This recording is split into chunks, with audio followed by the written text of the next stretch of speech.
Hello, everybody. This is the #1 potato boss coming at you from MogPod Gaming with our first set review, Water, Light, and Dark. Yeah, Hurrah. Yeah. Let me introduce the cast. I'm the potato boss, and right next to me is Jared. Hello. We got Kevin here. Hello. And we also got Chris with a very bad voice. Hello, yeah, this is gonna be the ASMR set review. I'm sorry. Okay, so how are we gonna rate these cards? So we're going to have a 2-point system. It's probably going to be shown on the same crystal graphic you have here. There's going to be a rating on the power, which is just the average individual power of the card. And then we're gonna add on some points for synergy. So how strong is this in a deck that can support it and really bring out its strength? So Yeah. it's a 1 out of 5 score for individual card power, plus a 0 to 2 score for card synergy potential. Let's just get straight into it with the first water card, Adamantoise. Yep, so Adamantoise reads, put Adamantoise into the break zone, choose one forward. During this turn, the next damage dealt to it is reduced by 3,000 instead, and draw a card. It's a 1-cost monster. as One well. cost monster. So what do you guys think about this? I think it's a very decent monster. Yeah, I mean, it just protects whatever priority forwards you may have. It's a roadblock your opponents have to play around, Mm. and it doesn't really cost you a card. And it doesn't have the similar drawback of similar one-cost monsters like Goblin, which you can respond by breaking the forward you target with Goblin, and then you nullify the draw card. Adamantoise is generally going to be used as a response, so they're going to need to stack on top of that to to play around Adamantoise instead. it's a different consideration in most water decks, especially monster decks. So what's the score? I give it a 4 plus 0. It's not really getting any better than what it Okay. already is. Okay, so next card is Mystic. Jared, what does Mystic do? So Mystic is a 2-cost water backup. It's a standard unit, and it reads, dull, put Mystic into the break zone, choose one forward. It loses 1,000 power until the end of turn. So, nice, just a good 2-cost backup that can break itself. I mean, we're always looking for more expendable backups, aren't we? Yep, this I believe is kind of part of the very cheap break effect of a 2-cost backup. That's kind of, we have one of each in every element of this opus, I believe. Yeah. Mystic is very minimal in its effect, though. Yeah, it's a little underwhelming. I think like the Adamantoise, it's just another onboard trick that your opponent has to keep in mind. Yep. And when you hit a critical mass of those, I mean, when you're playing the game as annoying as possible Yeah. for your opponent, Yeah. you're probably going to be in a better position than you otherwise would be. Yep. Yeah. Right. What's our score for this one? I give it a 2 plus a 0. All Yeah. right. I don't believe it's going to be particularly impactful. Okay. Yeah, seems, Moving on. Seems fair enough. Next up, we got Gal. So Gal, for each monster you control, Gal gains 1,000 power. When Gal enters the field, choose one monster of class 2 or less from the break zone, play it onto the field. It's a 5-cost, 6,000 power forward, and it's got an S ability of S, Water, Crystal, Dull. Choose one forward, break it. You can only use this ability if you control 3 or more monsters. So what do we think? So Gal obviously is a Lena type effect. That means it brings back things from the break zone, and therefore it's really cheap in terms of net cost required to play it if you compare the board states. And monsters are generally harder to remove than forwards, and generally Lena gets back cards that are good later into the game, whereas monsters don't really change in value over time. So Gal can be used earlier than Lena as well. So he's a very powerful card, and obviously has synergies with itself. And you can just build up a critical mass of monsters, start breaking things with extra Gals. He's very strong. He's definitely in a certain type of deck. Mm. You're not gonna put it in every water deck, but he fits in the monster archetype. Yeah. It's also a 6 forward. A Oh, category yeah. 6 The forward. category 6 forward is definitely very relevant with a lot of the 6 cards caring about other 6 characters or forwards in play, and Gal will just be pretty much your cheapest one, which is weird to say because he costs 5, but that is how you will play most of the time. All right. So what's the score? I give him a 4 plus a 1 for the synergies. The synergies, he definitely does go into monster deck, but he's not the star player in it, so it's just a +1. Okay. He can probably also fit in some 6 decks as well. Yeah. And the monsters can be of any element as well, which Yeah. is something interesting. He goes well with other elements because they have pretty strong 2 costs as well. Well, let's move on to Green Dragon. Okay, so this is Green Dragon. It reads 1 cost. It's a 2 cost monster, and it reads 1 cost until the end of turn. Green Dragon also becomes a forward with 7,000 power. You can only use this ability once per turn. Is there one of each of these monsters that turns into a forward in each element? I believe There water is- has 2. It's a recurring theme, Yeah, though, right? yeah. Like, and this one's like the most vanilla of all of This those. is the most vanilla Yeah, 'cause- monster. I don't really think we need to talk about it too much. Yeah. It just has all the strengths of being a monster and all the drawbacks. It's just But it vanilla doesn't have to monster. be water CP that you have to pay. Yeah, Which is- yeah. and that's the strength of these kinds of cards is that Yep. they're protected from your opponent's removal on their turn. Yeah. Yeah. Until you want to use it. Yeah. So Shantoto isn't going to Mm. kill them. Your opponent's Roban isn't going to kill Mm. them unless it's an Xburst, Mm. and so on and so forth. What's So- what's a score for him? I give it a 2 because obviously it doesn't really do much, Mhm. and maybe a +1 if you really want to build around it. I think. Yeah. Okay, moving on. Next up is Cleon. Cleon is a 2-cost water monster. When either player casts a summon, put Cleon into the break zone. If you do so, cancel the summon's effect. When Cleon is put from the field to the break zone, you draw 1 card. So yeah, this is just like a monster that prevents both players from playing any summons. If Well, your deters opponent, them. if your opponent is playing a deck full of summons, you're This going- isn't actually that good against a deck filled with No, no, summons. no. That's right. Yeah. Mm. It's I think Cleon's a very, very interesting card because obviously in water your summons are very powerful and impactful. So this doesn't go into any existing water deck, especially because like with incredibly strong cards like Garnet, you really want to be playing summons. So this card essentially shuts either player down from playing summons, but it will obviously get broken eventually. I do think it's very interesting insofar as it forces a lot of... If you are a water player and you want to play this, it forces you to build a deck that is quite likely very different from that which you have been playing. Yep.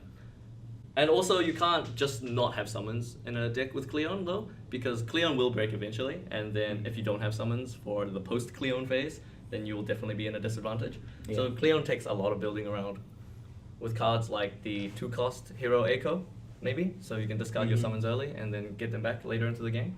And obviously, you can kill him. You can sacrifice him to Egyptian god Kefka to break a forward and then break an enemy forward and get access to your summons again. And also has good synergy with Realm, which we'll get to later. Yeah. So I give him a 3 and +2. Alright. Oh, okay. Yeah. Yeah. What's the next card, Jared? So we've got Gladiator. It's another 2-cost standard unit backup. It has Water, Dull, put Gladiator into the break zone. Choose one job standard unit forward of cost 3 or less in your break zone. Play it onto the field. You can only use this ability during your turn. So what are some good targets for him? The 3-cost Viking that's already in the set. Yes. Yeah. 3-cost Viking in this set. There's the I new think Dark Knight. Dark on Knight. Earth. I Yeah. think that Dark Knight is the best target and possibly is. the only good target. What about the Ice Dark Knight? You can bring that Yeah, back yeah. with this. If you Yes, Yeah. yes, it's a 3-cost 8k. It's And- good enough. The Opus 1 Ninja, you can bring back the Opus 1 Samurai. Yeah. if- There's also the Fire you want. Ranger in this set. Oh that yes, you the can Fire bring Ranger might actually be pretty relevant. I to think bring back. Fire Ranger and the Earth Dark Knight, both from this set, are going to be the only really relevant You considerations. could bring back a Deep Ground Soldier. That's- start the that's- chain again. Because you Yeah. already have Brain. Yeah. Mm, And yeah. like, you could put Deep Ground Soldiers with water. Yeah. Same yeah. with WRO members. Mm, Yeah. Bring back Oh yeah. a second WRO member to get the buff back. mm, Mm. yeah. Yeah. Yeah. As a Mhm. battle trick, yeah. So yeah, there's a lot of potential, but And it wants it's- to be in a particular subset. Of Yes. decks. Yes. But and it's pretty like efficient. Like only one water crystal dealt on the break zone. Yeah. get you 3 pretty cost. much get your. It's just water devout essentially. Yeah, I give it a 3+1. Sure. All right. So moving on to Gogo. Gogo's a 3-cost water forward. He's a mime. He's a 6 character, and he's 7k. If a forward in your break zone has haste, first strike, or brave, Gogo gains those abilities. So what do we have to say about Gogo? It just doesn't do enough in water. I have a question. Is there a 6 forward with each of those abilities? I think Cyan there's- has brave. And Shadow has first strike. Mhm. Yeah. Does anyone have haste? Hmm. I mean, there are lots Sure. of other forwards you can play with it. They don't have to be Yeah, 6 forwards. 6 forwards. But maybe he's okay in like Yeah. a water 6. Maybe. Just to fill the gap in a curve. I feel like the water 6 deck, at least it was going with ice, getting most of the 6 synergies. Mhm. It's a monster deck, Yeah. and Gogo doesn't really. Yeah. Gogo doesn't definitely fit. pairs with colors like fire or lightning, who have access to most of these abilities. Yeah. But I feel you there are other cards you play because the cards you put in those decks that have first strike, haste, or brave generally have other abilities which make them worth playing. Yeah. It's not the first strike or brave necessarily that No. makes you play those cards. Yeah. So I don't feel Gogo is They're particularly normally good. just the gravy on the card. Yeah. Yeah. So what would you give it out? I give it a 2+0. The 0 synergy may be weird because it obviously has synergy and that's the entire card, but it will never be the star player. It doesn't really get much better than just having a few of these keywords. Yeah. So I don't feel like it goes up. You and don't down. think of this Gogo when you're thinking of other cards to put in a deck, generally. Mm. Yeah, so next card is the 1-cost water summon, Poopoo. People were really complaining about the artwork on this one. I think it's great. Yeah, I think it's amazing. It'll look wonderful in foil. It's an Xburst. Discard 1 card, then draw 2 cards. It costs 1 CP. It costs 1 CP, yeah. Obviously, comparing it with a card that already exists, like Mughal. For Mughal, you get the option to draw your cards first before you see what to discard, so obviously it's a more tactical card. But Poopoo has a giant upside of being able to draw 2 cards when your hand is empty. So this obviously is a strong effect, it's a draw effect, and if you have a deck that can consistently empty its hand and get tons of value on the board, then Poopoo just makes that strategy even better. Yeah. It's not part of the current water test because No. those decks want to have a lot of cards Cards in in hand. hand. What but- about the water light decks? Will they substitute this for Mughal? I don't think so. Yeah, I don't think so. Because they always want more options, and they Okay. generally don't want to have no cards in hand Yeah. because Yeah. that makes their light cards All right. playing their light cards quite clunky. It could, I guess there's water like lists that run like a fairy. They could replace the fairy. Yeah, Okay. good. The Yeah. fairy goes with only at night, Yeah. but it's not essential. All right. Fair enough. So what would you give it? I give it a 4+1 for the decks that can really utilize its draw 2 effect. Yeah, fair enough. Okay. So next one is Steiner. I love Steiner. It's a 4-cost water forward at 8,000 power. When Steiner enters the field, if you have received 3 points of damage or more, draw a card. Deal 1 active water forward other than Steiner. It's his ability. Steiner gains 1,000 power until the end of turn. So the point is here is that the water forward doesn't have to have haste or anything. It could be a water forward that you just played that you could have dealt. So yeah, it's just a really good battle trick. You can respond to an Elsid. Yeah. You Yeah. can. Yeah. Like, I'm- you either make Steiner bigger or just dull the thing that got targeted. That's Yeah, right, I that's guess right. it- Yeah. That's a significant upside. Yeah, interaction. I think that Or is does- the only upside of the Or Steiner does though. already Because immune to Elsid. Well, there might be some kind of like go wide deck with Vikings. Yeah, that but- people. I know there are people who like to jam Refia and yeah, a ton of and just Vikings. go as wide as Yeah. possible. But generally, I mean, if you compare this card to Titus, I think it's just worse in every single situation. Like, if you have more than 3 damage, sure, Steiner draws your card, and then Titus threatens to just win the game on a blitz ace. Yeah. Right? So, I think he's just worse than Titus because Titus you don't need to invest your other forwards that can attack or block. And Steiner takes away that opportunity to attack or block from every forward you use for his effect. No, but you just threaten it. And if they make you use it, Then you just use lose it. the game the next turn You because you don't lose lose. all your blockers and your attackers, right? Because like if you're attacking with Steiner, and then they just block with someone bigger than Steiner. I think you don't want to be using that ability on the attack. That's a defensive ability. Yeah, and then if they, after you've used it on the defense, if they then remove Steiner, you've just dulled your entire blocker line and are just vulnerable to attack. Oh no, yeah. Whereas Titus in that situation. But he has synergy with the next copy of Steiner. I guess, yes. If you take a bunch of damage, he's good. I don't see him being used. Honestly, I think you'd rather put in Titus in almost all situations. Also, he's called Steiner. Yes, he's called Steiner, which is terrible because the 9 Steiner is just so good. I mean, not the 9 Steiner. The Searcher Steiner is just so good and consistency-wise. I think that's his only problem, to be honest. That's not his only problem. No, every line of text is a problem. Well, we'll see, won't we? Well, let's go to the score. Okay, well, I'm rating it a 2. Murad, what do you rate this? I would personally rate this at least a 3. Okay, At least fine. a 3. I'll also give it +1 because it's in a night deck, you're likely to play this over the other Steiner, just because it's just bigger and it can draw you a card, which some of those night decks are lacking. Okay, so next card is Strago. Kevin, do you want to tell us about that? So Strago is a 3-cost, category 6 forward with an Xburst. When Strago enters the field, choose 1 forward or monster opponent controls. If you control a category 6 forward other than Strago, return it to its owner's hand. And he has an S on top of that, Grand Delta, S, 2 water, and dull. Divide 12,000 damage equally among all the forwards opponent controls, and rounding up to the nearest 1,000. I think Strago is just completely insane. He is a Leviathan, which costs 3.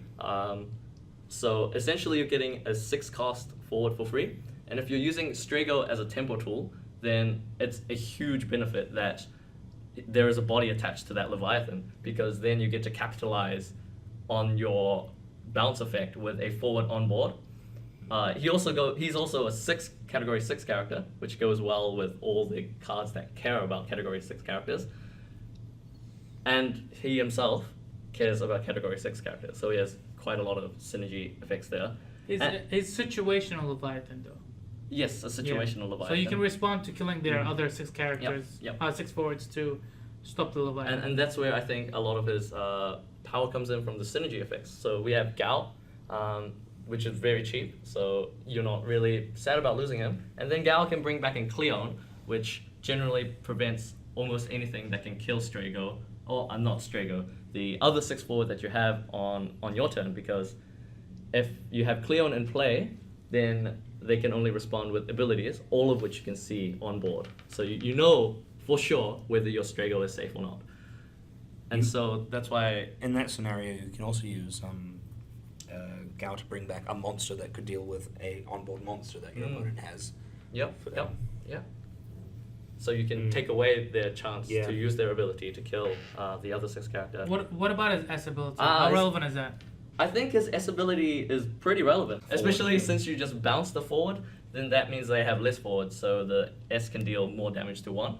And that would be very good. And even if they have like 4 forwards, Water in this opus and in the previous opuses got a lot of AoE power reduction as well. So if you combo this with like a Cagnazo on the same turn, you can potentially just wipe a board.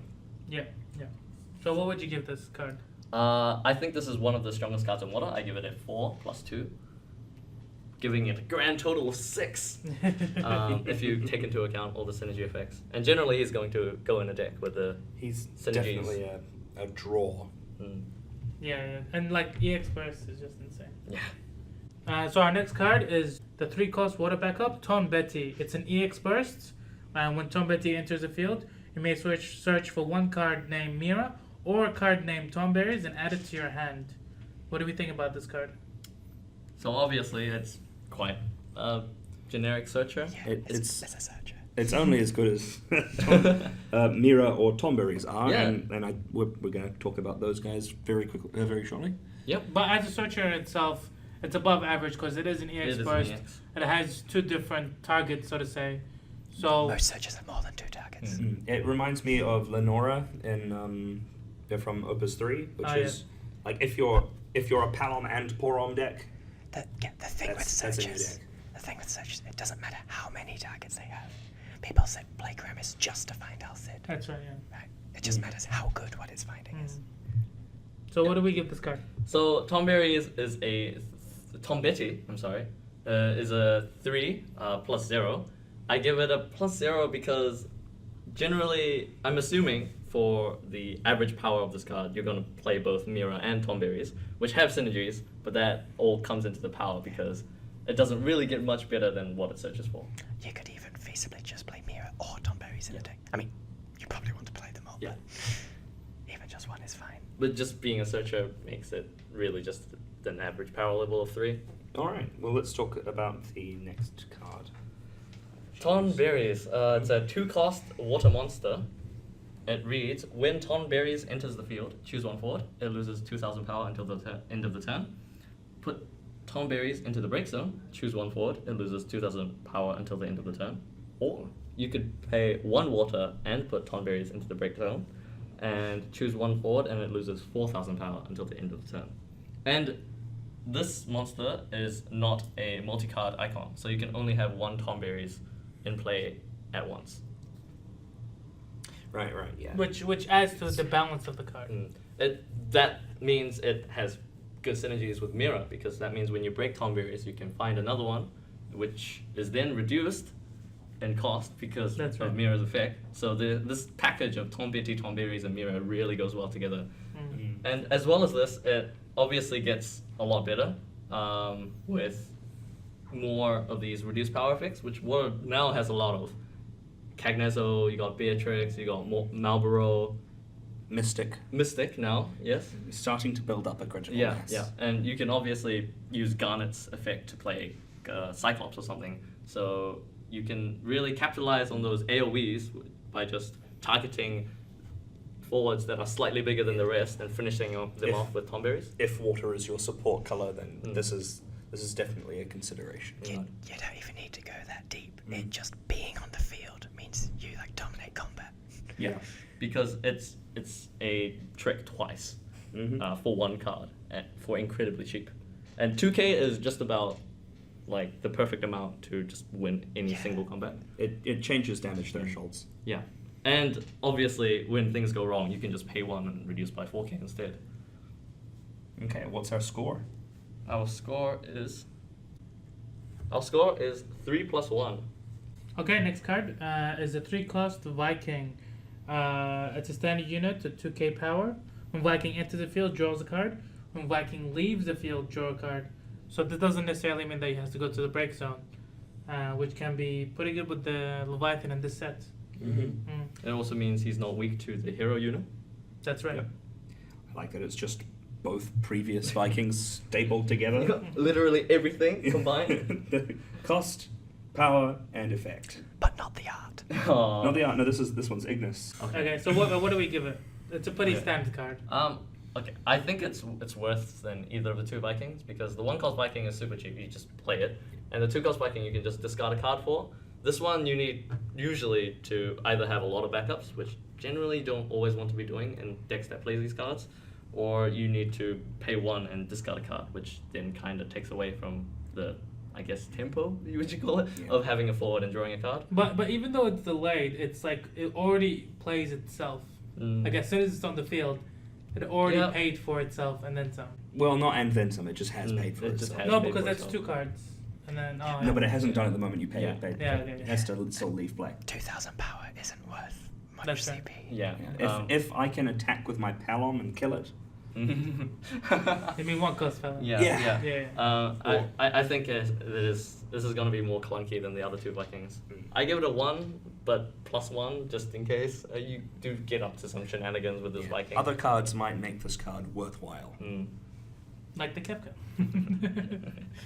Or even the Opus 1 Kefka. Yeah. Magic pod. Magic Pot, turning this Viking into a different, or turning the other Vikings into this Viking. Or might be better. it's just a pot of greed. Lets you draw 2 cards. Okay, yeah, next card is the 3-cost Brawn. It's an Xburst backup. When Brawn enters the field, you may search for 1 job standard unit forward and add it to your hand. She's a category 9 character as well. Yeah. So, searchable with Steiner and costs 3 in EX, and standard unit is possibly the widest range of searching possibilities in the It's- game currently. It's definitely like the tribe that that water supports most. Yeah, you So- can search like the 2-cost knight with this, which is mostly going to be good. Mhm. This just slots right into that Opus 3-esque mono water deck.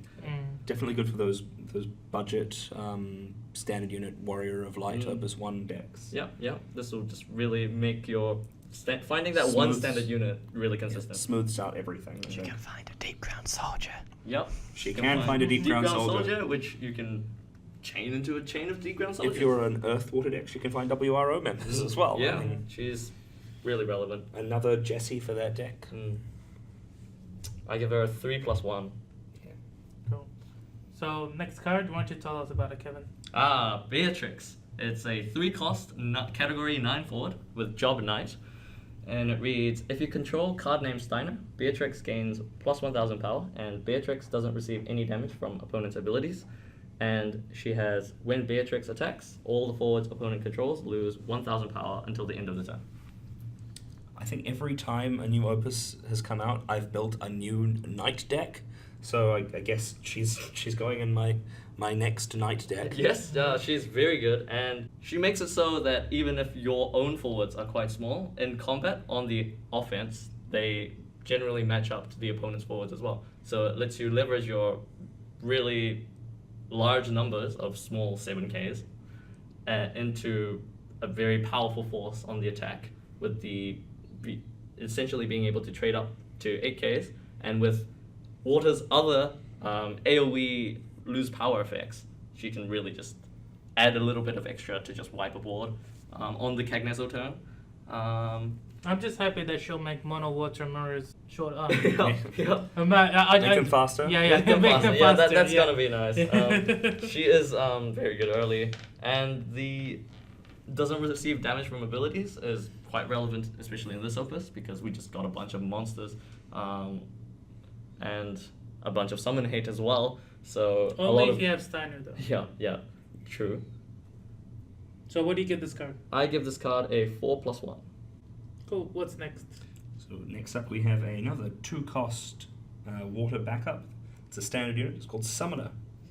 It has Dull, put Summoner in the break zone, choose one summon of cost 3 or less, and cancel its effects. So here's some more of that summon hate you were just talking about. Yeah, I think it's a very powerful effect because a lot of the summons that you generally play a lot of are 3-cost or less. That's not, right, yeah. Not the super impactful ones like Zalara, Siljo, Bahamut. They Mhm. can't cancel any of those.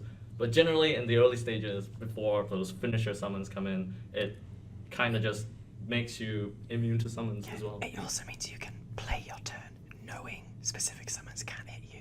Yeah, So it makes you a lot safer on your turn, and if you want to sacrifice the efficiency and leave it open for the enemy turn, it makes their combat really difficult as well. And it's not symmetrical like Cleon, so you can just target your opponents only, which means you can still have your own summons to play with. I do like the points of difference between this one and the Opus 1 Ice Summoner with a similar effect. That one, much more flexible. It can target any summon. Yeah. And you can use And any you can- ICP. Yeah, you yeah. can and you can use it while it's dull as well. Mm. This one's, I like the difference in how they work. It's I think it's a very strong card, Yeah. and it'll in the decks that don't play Cleon, so that aren't built around Cleon, this will probably be a good addition to just the existing mono water decks. It's a different consideration, but there's a lot of water backups that people want to play. Yeah. You know. And this definitely isn't one you can just break on demand. You need That's a right, summon to that's cancel, right. Yeah, so yeah. it can get clunky sometimes. But Yeah. I still give it a 4 out of 5. No, yeah, it's a very good card, but just so many good backups. the opportunity costs are high. Yeah. What's the next card? Mira. It's a 2-cost 5k forward. The cost required to play monsters onto the field is reduced by 1. It cannot become 0. When a monster you control is put from the field into the break zone, you may dull Mira if it is active. If you do so, search for a monster with the same name and add it to your hand. So obviously this card is insane. She's essentially a Riffia and a starter unit glued onto the same card. Yeah. But she doesn't have the unit's drawback where she can activate only once a turn. So if you're playing like a Wind deck, even though Wind doesn't have that many good monsters, if you can activate her, you can just draw multiple times in one turn. And obviously, she makes all your 2-cost monsters into essentially 1-cost monsters, and you can just play a bunch of them on the turn you play Mira. So Mira doesn't suffer a lot of the same drawbacks that Refia or Yuna suffers, that the value is kind of slow on those cards. Especially with Refia, you want to get that down early so you can format your standard units. Whereas Mira is fine later on as well. And you can get a ton of value on the turn you play her. You can get, like, with just a full backup line, you can get 5 CP worth of value just by playing your Tomberries. You could do that. Or you could just play some other 2-cost monsters like Cleon, which won't break on your turn. But Tomberries with Mira can just become a 2-cost, make a 4 to lose 8k power, because you can play the first Tomberry, make something lose 2k, break it, 2k again, find another one, play it, and break it, and then mix it. And of course, if you're playing Mira and Tomberries, you're playing Tom Betty, so you can find the other side of their little synergy. Yep, this package is going to be quite a terrifying force to be reckoned with. It's a very good package, but her main downside is obviously her power. 5,000 is very... She's fragile. Very fragile. Very fragile. And Like, also, you can remove her in response to her effects, and then you don't get to draw a card. So that's definitely a downside to that. Like even the 1-cost bomb monster from fire can just immediately get rid of her, you know? She is very fragile. So like, well, you know, Water already has things that I guess can save her, but that's a different story. Well, I think this is giving fire some leverage over water now, because before you had 7Ks that were just immune to everything but Brunhilde and Bahamut.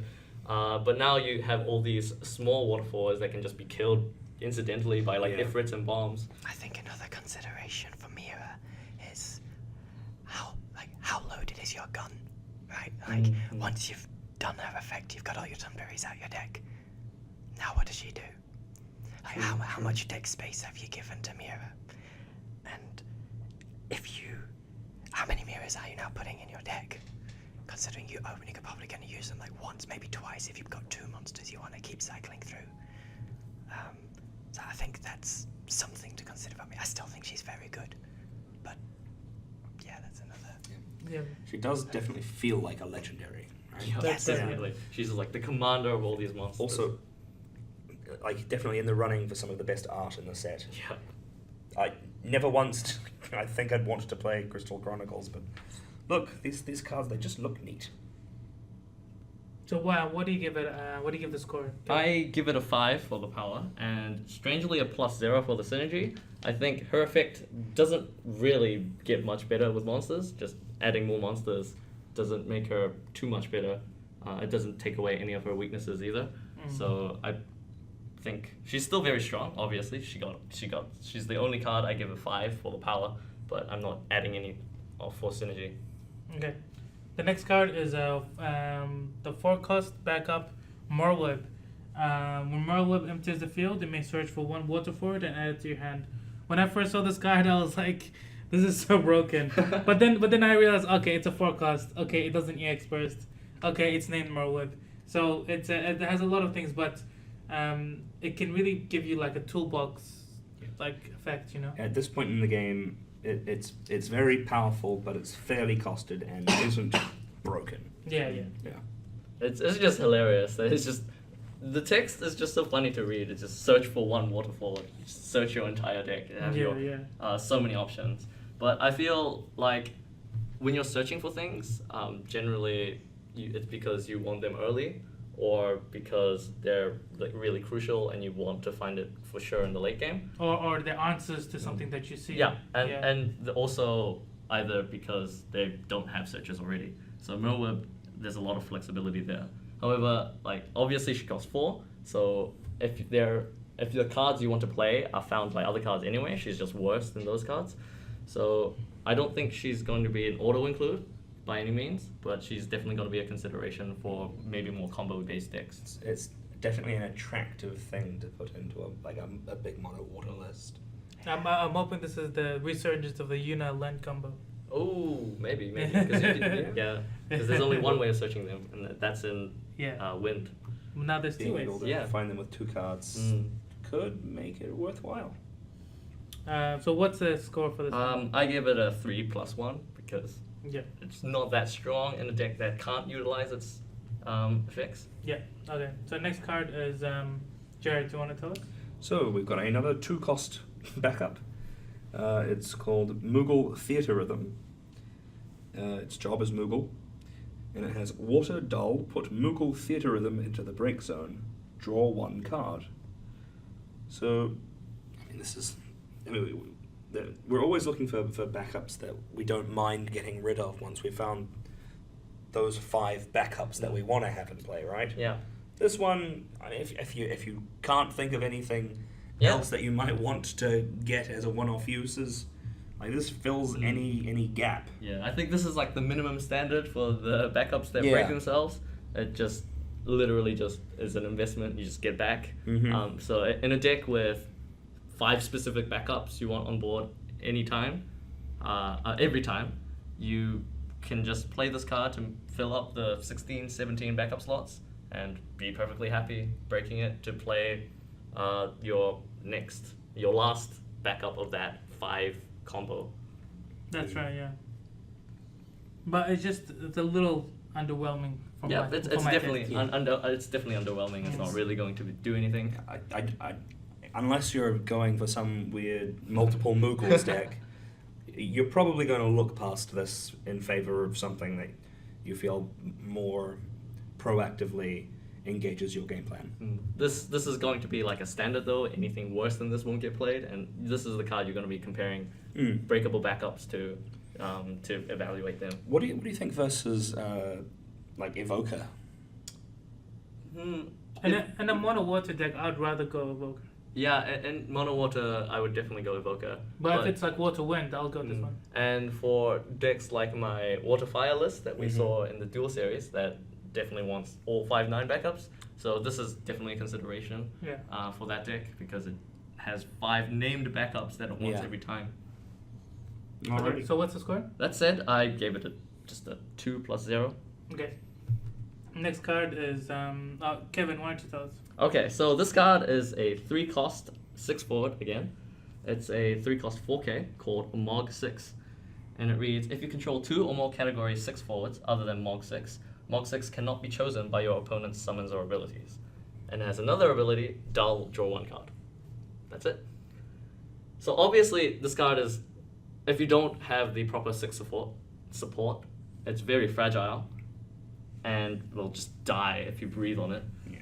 But obviously, if it sticks for at least a turn, it's almost paid for itself. It's better than a 1-cost Viking in that case. So long as you activate it more than once, Yeah. right? Then And if you have a reliable way to keep your 6 forwards alive, this is just going to pump out value the longer it's in play and just give you an overwhelming advantage as the longer the game goes on. I found playing cards like Snow and Zaz when they have been given like a this cannot be chosen, or like even the legendary Zidane from Opus 1, those cards they'll stick on the board a lot of the time unless some piece of random AoE knocks them off of it. And this is 4K, so it survives a lot of the random AoE. Yeah. Not bomb. Not bomb, obviously, but Tactics bomb. It will Yes. it will survive that with Waka in play.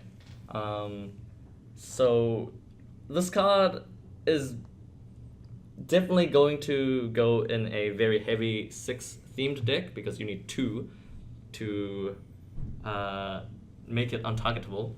But in that 6 themed deck, it's going to be quite insane because it's just going to draw you a bunch of cards and let you just splurge onto the board. And in that deck, as we've mentioned before, you have Gal, which can get Cleon, and you have Strago, which can capitalize on that. And then once you have that, you can have a Mog6. Just come in and be a little efficiency engine. Yeah, and we'll just give you tons of value over time. I see Mog 6 as a monster with the drawback of being a forward. yeah, pretty much. I think that's a pretty fair assessment. Mm. So what's our score for Mog 6? So the score is 2 for power and +2 for synergy. Okay. Next up, we've got a standard unit Mime, which is a forward this time. It has 1 generic CP, Mime's power becomes the same as your opponent's weakest forward until the end of turn. Other than that, it's a 2-cost 4K. Yeah. 2-cost 4K otherwise. Yeah, I mean, there's nothing much to say about it. It is, I mean, it is what it is. But like, if they've only got one forward, then you've essentially just got like.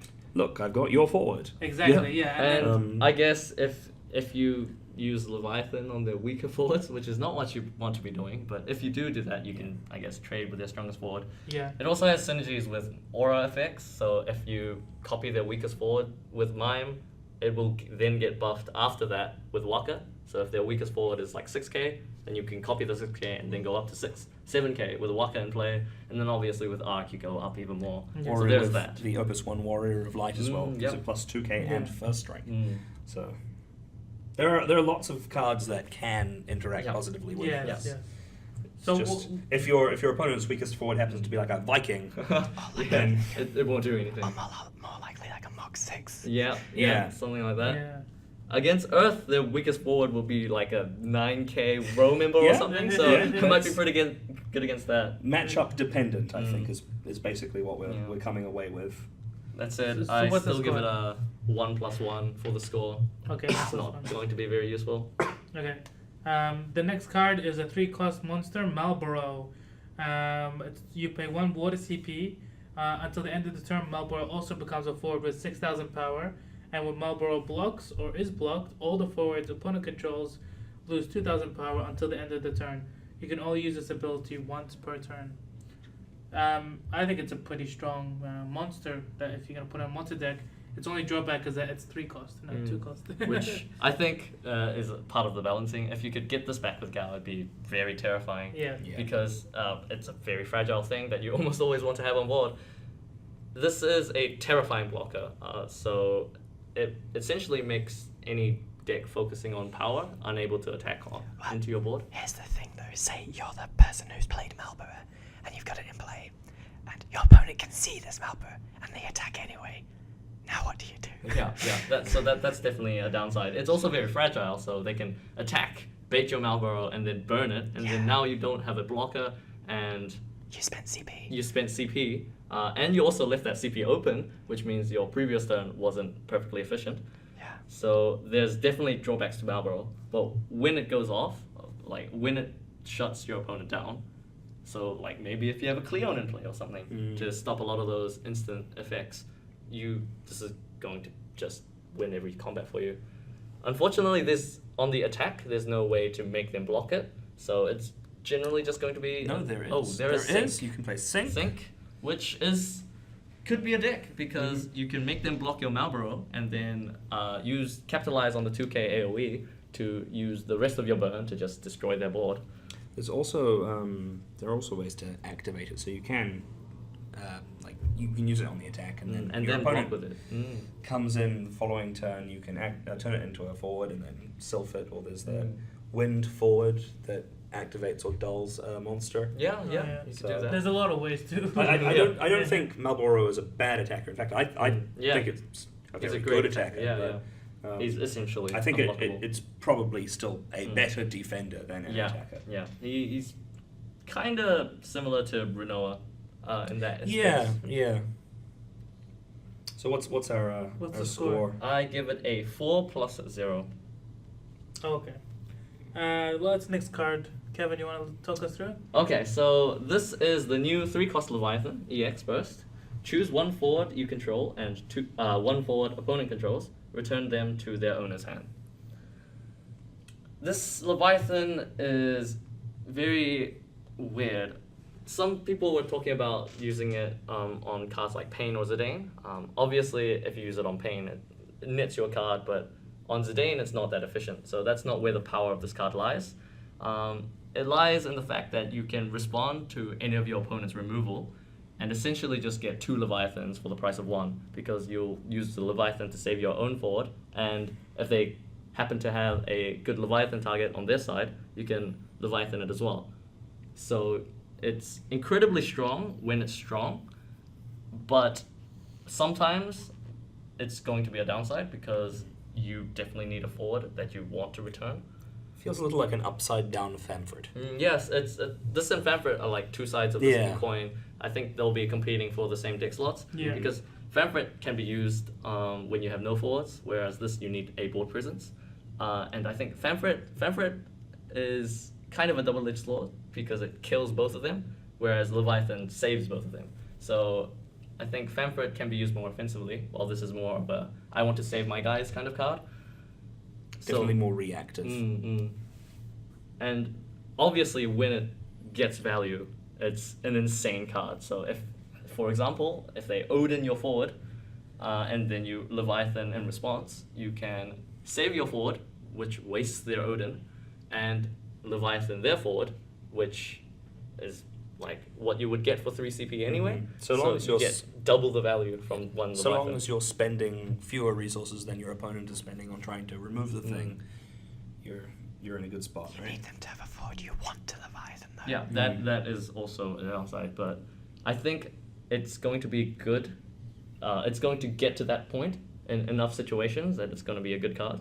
Back with the Famfrit comparisons as well, you have to have something. You Yeah. can't, on an empty board, Famfrit away their Leviathan away their guys like you can with Famfrit. Yeah. So there are some very similarities and differences. Yeah, and there are definitely downsides and strengths to this card, but I think it will get into those situations where it's perfectly favorable enough for it to be very powerful. And if you know they have this Leviathan, which I guess you have to assume, you have to be very careful at using any removal at all, especially if you have high priority targets on your side of the board. Yeah. Yeah. So what was the score? I find it quite hard to evaluate this card. I want to give it maybe just 4 or 5 for power. It doesn't really have any specific synergies. Pain is good, and cards like... I guess it's pretty insane with Strago, so maybe 4+1. Yeah. But with Strago, you want Cleon, right? Yes, that's true. So this is a very awkward card to rate. Maybe we can leave it as question mark. Yeah, okay. This is definitely a card to keep an eye out on. Okay. So our last card is Realm. Yeah. An EX bursting forward from Final Fantasy VI. She is a 2-cost 5k Pictomancer, and her EX burst reads, when she enters the field, reveal the top 5 cards of your deck. Add 1 monster among them to your hand, and return the other cards to the bottom of your deck in any order. She also has an action ability which reads, Dull, choose 1 monster. Until the end of turn, it also becomes a forward with 7,000 power. So this is obviously like Dark Kefka Mini. Yeah. It kind of searches a monster for like a bit of your deck, and it makes 1 monster a 7k forward. Sort of Sorcerer's Apprentice kind of deal, right? Yeah. Yep. I haven't played 6. She might just well be, right? I'm also pretty much in the dark. Kevin, 6 is your favourite, isn't it? I don't remember too much. It's been a very long time since I last played 6. Anyway, talking about the card, you need a lot of monsters to consistently get the search off. So the search isn't... 5 cards is pretty deep. I mean, yeah, but...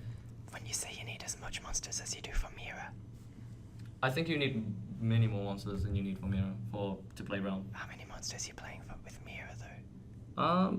Mira can be good just with the Tomberries. If you draw Tonberries before you use Mira. Yeah, you still get a draw. It's fine, Yeah. and you get them discounted, so it's fine drawing the Tomberries. The Strength in Realm, though, I think is the other ability, which I'm... turning something into a 7k. that's Yeah, right. especially something, specifically Cleon, because then after you've protected yourself with Cleon and you want to use your summons, you can just turn it into a forward every turn and just either attack or block with it, and then it kind of negates the downside because that Cleon is probably going to die somehow. Yeah. I mean, the awkward thing there would be like, I mean, you spend your Realm to make your Cleon a blocker, and then maybe your opponent has just a summon they don't mind throwing away just to to nullify that whole interaction. Yeah, I mean, it's yeah. not. It wasn't a huge cost for you to dull your realm, but that's still gonna throw a little bit of a spanner into the works. I think that's where you want realm, though. That's where realm is good. You want Yeah. to bait them into using Yeah. Cleon, so you can just devastate them with your summons that you just drew. Which is this is why I rated Cleon quite highly in the synergy score, because it just has a lot of things everywhere that can support it. A lot of interesting technical interactions. Yeah. Okay, but what was our score for? Realm is 3+2, generally for the same reasons. Okay. Okay. So that's pretty much all our water cards, all our ratings. Let us know what you guys think down in the comments below of our little rating system and how we rated them. But before you go, let's go straight into the light and dark cards real quickly. The first card is Cloud. Why don't you tell us about it, Jared? Cloud is a 3-cost EX bursting 7k forward.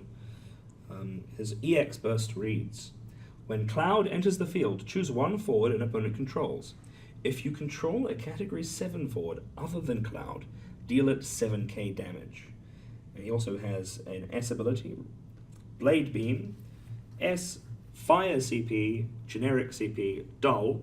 Choose one forward an opponent controls, deal it 8,000 damage, and deal 4,000 damage to all other forwards opponent controls. I think this card is brilliant.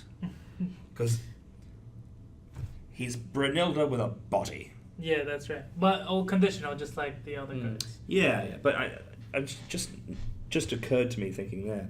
It wouldn't work off of an EX burst, but if for whatever reason you play Cloud and you don't have another 7 forward in play, you choose when he comes in. So you could Tama in somebody or devout somebody back in response. Yeah, I think so. Yeah. Because After they you remove choose your you choose the target regardless of whether or That's not right. you have a 7 forward. So that's. I mean, I'm not sure if it's ever going to be relevant in game, but I just noticed that small technical. Maybe in a fire ice deck, it's definitely possible. Devout's quite easy to have. Mm-hmm. The other thing It's is also really good as a devout type. Yes. Yeah. Are any of the monsters 7 category 7s? No. Not yet. Because I was thinking the new Sid could bring back one that might be able to turn into a forward. Maybe. But So when even with an EX burst and you've already got this card on the field, it still procs. So you still get the 7,000 damage even when you got this Cloud, because it references itself when it says Yeah. Cloud. No, it can't. It can. It's, It doesn't say card name It says- Cloud. other than Cloud, yes, Other other than- than Cloud. Other than Cloud, the Cloud that went to the damage zone. Yeah. if you control. So this Cloud on board still counts as a 7. Yeah, it does. Oh, okay. Yeah. Would that mean other than card name or other than No, card no. name Cloud. Cloud? Yeah, if it said card name Cloud, then that wouldn't Yeah. work. The other thing is it's obviously another great target for Zac, Mm-hmm. which is Fantastic target for Zach. Fantastic target for Zach.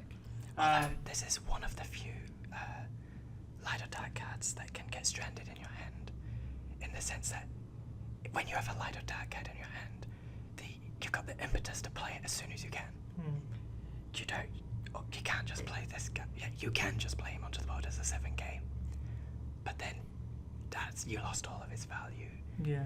I mean, he does still have his blade beam, so it's not all of his utility gone. His S is very strong. You as well. just like missing out on the ETB is really disappointing. Yeah, But I mean, that took up your light and dark slot. yeah, but I can foresee games wherein I'm probably going to have to play him just out as a 3-cost 7k body. And even just as a 3-cost 7k body, the S is incredibly threatening with all the AoE burn Fire now has. There are a lot of clouds. So what would you give the score, Jared? I think I'd give him a 4 and a 1. 4 plus 1. 1. 4 plus 1. Fair Okay. enough. So next card is Terra. Kevin, do you want to tell us about Terra? I think we should have Chris. Do you want to do it? Oh, never mind. Okay. Do you want to do it, Chris? Sure, I'll do Terra. Okay, sure. Okay, see, this doesn't have the downside I was talking about. So, with Terra, she's a light card. She costs 4. She's a 6 forward. She has 7,000 power. And she has the text. When Terra enters the field, you may search for one summon of cost 5 or less and add it to your hand. Oh, she has an S called Riot Blade. It's S, too generic. Dull. Choose one forward. Deal it 6,000 damage. Search for one summon and add it to your hand. I'm really excited about this, Terra. Why are you saying it like that? Why are you saying it like Because he has to. I think we're all really excited about this Terra. She is This. definitely like a build around. I was thinking of this card directly when I brought up Cloud's Drawback. Mm-hmm. You can just play Terra, That's true. and she'll be like a 2-cost 7k. And then she's a 6 forward. Yeah, So that's Mhm. an you upside can, as well. The 6 package ends in like you can end on forwards, monsters, backups, or summons. Yeah, So it's so versatile. Yeah, it's really. I think it may be even stronger than the 9 package that we got in Opus 3. They are each of them very specific though, and Yeah. and few of the searches are. They're not inefficient. They are all quite expensive. Yeah. yeah. So Terra's like fantastic with there are already 2 other Terras, so her S has a lot of redundancy with the other Terras. You're going to But be able to Riot Blade. A lot. Yeah, and she's a light card like the other Cloud that can be discarded for one of those Terra's S's, so she doesn't get stranded by having another Terra in play. And then also being able to do 6,000 damage. Like, if she's in play and your opponent, like, how does your opponent play around her if she can use her effect now? Like, she's been in play for 1 turn, is what I mean. They've got to consider every summon in your deck. Potentially. Every potential summon in your deck. Yep. Which, if you're playing Terra, you may just build your deck to have a toolbox of summons that are just good in specific situations, and you can just find whichever one wrecks your opponent and play it. Yeah. I mean, But with Riot Blade, you can even go find Ultima, right? Yeah. That's right, yeah. But the only thing with the Terra is that if you're going to do that toolbox kind of deck, that's going to take up your monster slots. So you wouldn't really run a monster deck. Yeah. You would run a well, more summon deck. You can run like one-off summons and then still have monsters. So It's going to be really difficult. no, I mean, if you have this Terra and a 2-cost Ico backup, you have access to every summon in your hand, deck, and break zone. Yeah. So that's going to be like impossible to play around. Yep. I forget the name of the character, but there's that 6-drop Yeti forward who's a 6 forward. Umaro. I mean, because he also selectively searches for monsters, you can drop the number of any one particular monster or summon down quite low in this deck, and still be able to find the ones you need. And she can find, obviously she can find specific summons, which we've already talked about in this toolbox idea, but there are cards which care about specific summons, or summons which care about specific board states that you want to get out of your deck at specific times. So for example, Valor 4 cares about Yuna being in play, but like Shiva in Opus 4 cares about Shiva's having been played, or being in your break zone already, and she can just get them from the deck into the break zone or in your hand. Yeah.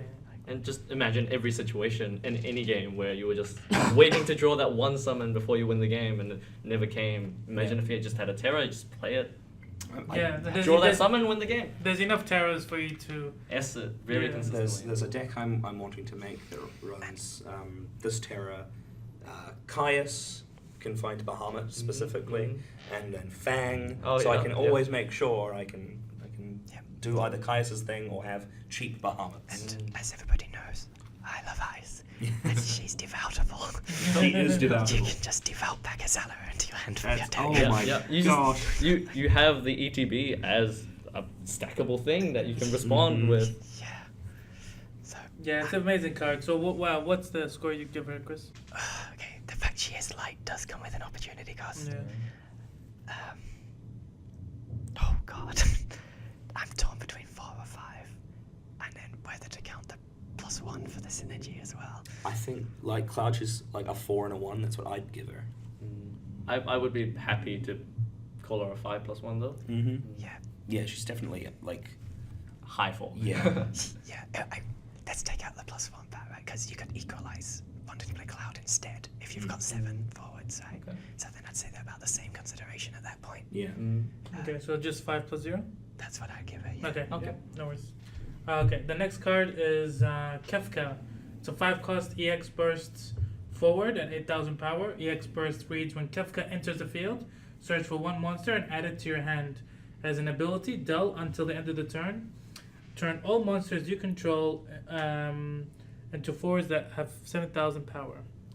So obviously this is like a very good card. It's essentially a 3-cost 8k forward, and fits very well into a monster deck. It literally like builds itself. Yeah, it defines a whole deck as well. Yeah. I think. It's not the monster deck. I think there'll It's- be like a monster deck and then a Kefka deck, which is slightly the different. Kefka monster deck. Yeah. Yeah. They just want to have like you said, always say critical mass of monsters. I mean, Yeah. we mentioned it in the podcast, but I like that you can use this Kefka to go find your magic pot, and magic pot this Kefka into the 8-cost Kefka. 8-cost Kefka. Then, you go back and forth. And it's Yeah. a 6 forward again. Yes. So, like, this card is going to define a deck. But because it's a dark card, how many do you want to play in your deck? But there are 2 searches that exist for it Yeah. in Opus 4. So, You can hit it if you want to. Yeah. yeah. I'm also very interested in seeing whether or not there's like some. This is probably a meme deck idea, but have a deck that just has as many of the cheap monsters as you can fit into it, and your end game is to just play Kefka on a board that has like 10 cheap monsters. Then turn them all into 4s, and you can do it straight away because one of them will be Goblin, Yeah, that's right. right? And then, wow. Well, There's no effect in the game right now that deals with multiple monsters. So Yeah. And if you manage to stack this, so if you can use this Kefka's ability and then Tama and a Shantoto will wipe all forwards from the board, and then your monsters will turn into forwards after that. So you'll have like 10 attacks on Yep. the clear board. Or, That's going to be insane. or like with Summon a Valorful trick as well. Yeah. You can respond to the activation. Yeah, like like if you ever do get to that point before dying, Having monsters that don't impact the board state without dying, that might be a bit hard. But if you ever do get to that point, like there's no way, like you've checkmated the Yeah. opponent My, pretty much. my favourite thing to say about how I feel about this card, and you guys have heard it loads, is I think it's a good card in a bad deck. Yeah, Okay. it can also be a decent card in a good deck as well. I Yeah, think. it's just the opportunity cost, Yeah. I think, is too high. At I that think point. every dark card right now, the biggest consideration is how well it competes with Emperor, because Emperor just got so much better with all That's these right. Yeah. monsters that were printed. Emperor So even shuts down Kefka. yeah, Yeah. and like every dark card has that cost of generally not being able to play Emperor unless you have a ton of balls and don't really care. No, you could still. I mean, I mean, it may be possible in a water deck. I mean, Well, and it's what do you also, also have access to Leviathan to get rid of Yeah. Emperor? it's also competing with all the light cards as well. Yeah. yeah. So, So what was the score you would give it, Kevin? I was gonna call it Kefka. Kefka? I would give him a 3+2. He obviously kind of there are too many drawbacks to him just on his own, but he makes his own deck, so I think it's perfectly fine to give him a 5 for that in total. Okay, cool. For the last card, it's Shadow Lord. It's a category 11, 4-cost 8k forward with Brave. When Shadow Lord enters the field, break all the forwards of cost 2 or less. That includes your own. And when a forward opponent controls is put from the field into the break zone, choose one forward opponent controls, deal it 2,000 damage. So if you get rid of like 3 or 4 of their 2-cost forwards, you can get rid of another big guy as well. My only problem with this card is that there isn't currently a searcher for him. So how many are you gonna run, and how reliably are you gonna get him? And how know? good is his effect going to be in a normal game? Oh, How yeah, many the- two costs are there? Oh, that's right. But like you're gonna bet your bottom dollar that there's gonna be Magic Pot Golbez decks going all around. But the problem with that is, right, if you play a Shadow Lord into a deck that has Magic botted their Golbez and has 4 2-cost forwards out, And a Golbez. and a And a Golbez, Golbez, Yeah. you they can- have to deal the 4 instances of 2k to something that your opponent controls, which means you've just popped their Golbez and Again. they've got 4 more things, right? Yeah, no, but Golbez. that's better. That's 8k. Golbez is a 9k. Oh, is he 9? Yeah. He's 9K. So he Is doesn't that die other yet, but generally they'll have a way yeah. to break their own goal, yes. Yeah. But you're still at a better state than you were before.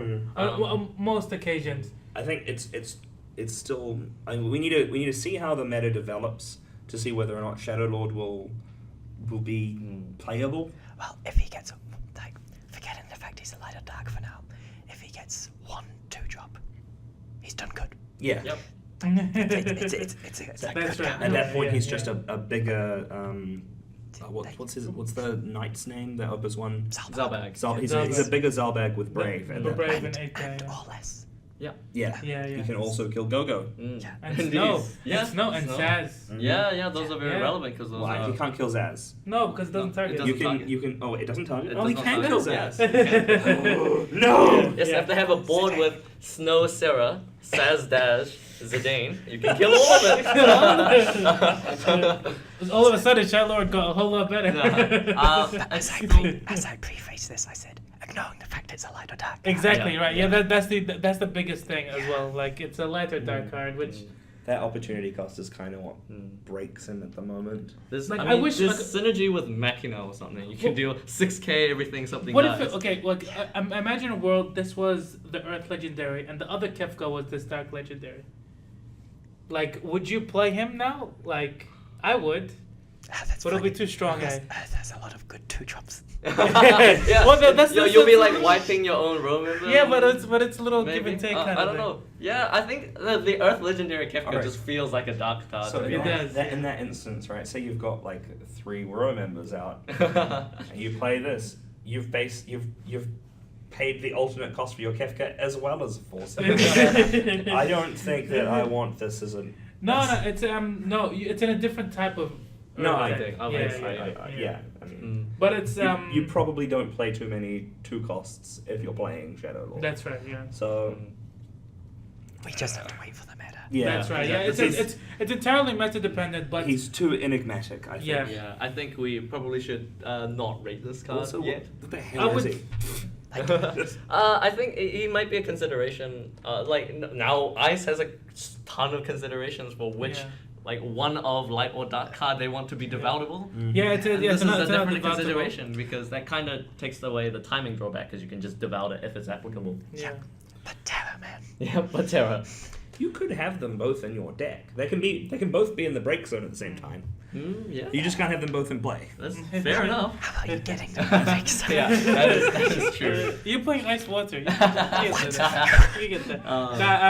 I would personally say 3+1 as the currently what it is, but it's entirely meta dependent. Yeah. This is definitely one of those question mark ratings. I'm not willing to give him a rating at this point. Okay. Yeah. He's Yeah. just too confusing. Yeah, thanks for listening, guys. Come with the next episode where we talk about lightning. We're going backwards. Thanks for watching and listening. Thanks for putting up with my voice. Yeah, and let us know what we got wrong, what we got right, and how we did overall.